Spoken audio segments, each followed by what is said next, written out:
Operation সিঁদুরের পর রাজ্যে আসছেন প্রধানমন্ত্রী। কাল আলিপুরদুয়ারের সভা, মোদির কাটআউটে ছয়লা, প্যারেড গ্রাউন্ড সহ গোটা শহর। কি বার্তা প্রধানমন্ত্রী? নজর রাজনৈতিক মহলে। রিভিউ পিটিশনের পথ খোলা রেখে 30 মে জারি হবে স্কুলে নিয়োগের বিজ্ঞপ্তি। 16 জুন থেকে 14 জুলাইয়ের মধ্যে আবেদন, 15 নভেম্বর প্যানেল প্রকাশ, ঘোষণা মমতার।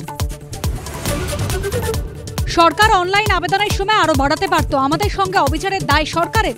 মুখ্যমন্ত্রীর ঘোষণার পাল্টা চাকরিহারারা। রাজ্যে ফের সিম কার্ডে পর্দাফাঁস। মুর্শিদাবাদে বেলডাঙ্গায় রমরমা কারবার, উদ্ধার প্রায় 1200 অবৈধ সিম। জালে 2 পুরনো মোবাইল কিনে সিম খুলে বিক্রি, তদন্তে পুলিশ। ফের উত্তর দিনাজপুরে জালিয়াতির পর্দাফাঁস। চোপড়ায় বিডিও অফিসের বাইরে জাল নথির কারবারে পর্দাফাঁস। তৈরি হতো ভুয়ো আধার, ভোটার দলিলও, উদ্ধার প্রচুর ভুয়ো নথি। করদাতাদের জন্য সুখবর, আয়কর রিটার্নের সময়সীমা বাড়ালো কেন্দ্র। 31 জুলাই থেকে বাড়িয়ে রিটার্ন জমা দেওয়ার শেষ তারিখ 15 সেপ্টেম্বর।